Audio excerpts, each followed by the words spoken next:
Sa darating na conference dito sa PBA Season 50 All Filipino Cup, pag-usapan natin ang 6 na koponan na dapat abangan.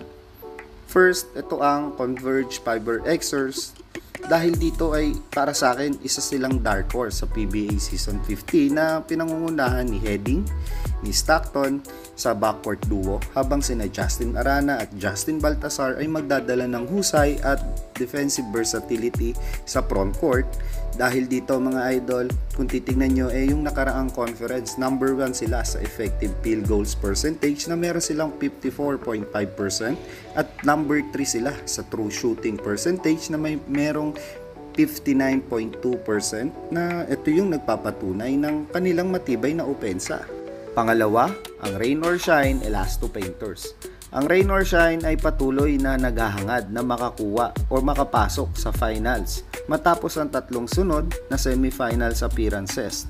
Si Adrian Nocum na may career best na 15.2 points per game, 4.7 rebounds per game at 3.1 assists per game ay naging susi sa kanilang opensa para maging pangatlo sa liga in terms of 104.3 points per game. But gayunman, bumaba ito sa 91 points per game sa playoffs kontra Tropang Giga. Dahil dito, para maging contender sila, kailangan nilang mapanatili ang offensive consistency laban sa malakas na depensa. For me, Rain or Shine has the potential to be a strong contender in the Season 50 All Filipino Cup.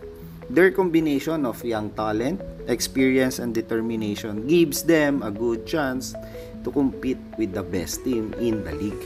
Pangatlo, ang Meralco Bolts. Ang Meralco Bolts ay umaasang makabalik sa forma ngayong Season 50 na matapos ang injury struggles nila, ito'y pangungunahan ni Chris Newsome na may 16.3 points per game at ang pag-usbong ni Bong Quinto na nagiging susi sa kanilang magandang opensa.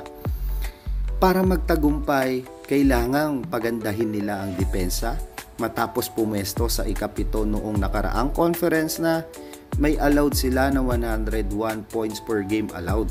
Dito, ang balancing laro sa opensa at depensa ang magiging susi sa kanilang pag-abot sa finals. But for me, in my overall, the Meralco Bolts have the potential to succeed in the Season 50 if they manage their aspects of the game effectively.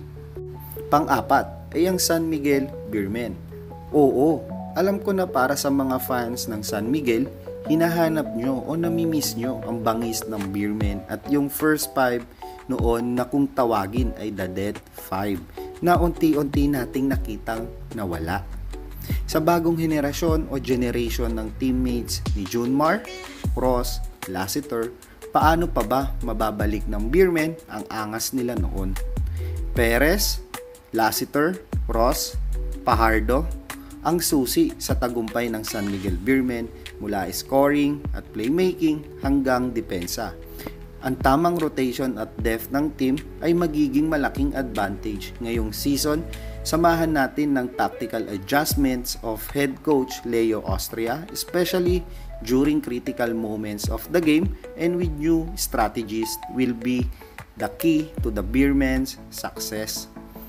Team chemistry is also crucial as it will determine how well they can use their unity to win key games throughout the season. Panglima ay ang Barangay Ginebra. Matapos matalo sa Game 7 ng Commissioner's Cup Finals, target ng Ginebra na makabawi sa All Filipino Cup. But kailangan mag-step up dito si Japet, Holt, Malonzo, Abarrientos at Rosario. Siyempre isama natin dito si Scottie Thompson na alam natin na siya yung mismong mag-i-step up dito. Lalo na sa opensa nang wala si Brownlee.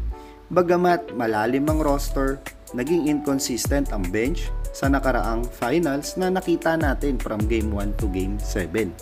Para sa akin, para manatiling contender ang Ginebra, kailangan nilang maging aggressive at i-polish yung hybrid triangle system nila na nakita natin nung versus Bay Area Dragons, di ba? Again, para sa akin, Ginebra is still a threat kapag na-polish nila ang mga naging error nila during their last conference finals. Once na itong Hinebra napolish nila yon. That's it mga idol, makukuha nila ang kampeonato. Ang pang-anim ay ang Tropang Giga. Ang Tropang Giga ay haharap sa mahirap na hamon nang wala si Jason Castro dahil nagka-knee injury siya nung last semifinals versus Rain or Shine. At dito halos isang taon siyang hindi makakapaglaro. Gayunpaman, may malalim na roster pa rin naman ang Tropang Giga na pinangungunahan ni Finals MVP Stingray ng Batak na inaasahang magpapatuloy ng kanyang mataas na laro. Kasama na rin dito sina Calvin Oftana, Roger Pugoy, Glenn Cubuntin, Kim Aurin at ni JP Eram at yung pagbalik ng isang Brandon Ganuelas roster na makakatulong sa tagumpay ng Tropang Giga. Ang Tropang Giga ay kilala naman natin, di ba? Na in terms of defense, nandyan sila. Na yun yung nagbigay ng daan sa kanila upang magtagumpay sa mga nakaraang season or conference. But dito sa darating na All Filipino Cup, inaasahan natin na ang kanilang defensive foundation ay mananatiling matatag habang ang koponuan ay umaasa na mananatili ang kanilang dominance sa liga, especially yung pagtangka na makuha nila ang Grand Slam sa darating na All Filipino Cup. Alam natin once na na-apply nila yon, yung ginawa nila during the last conference finals, for me, siguro kayang makuha ng token tech sa Grand Slam. Kayo ba mga idol? Sino ang top 6 contender nyo ngayon dito sa darating na All Filipino Cup?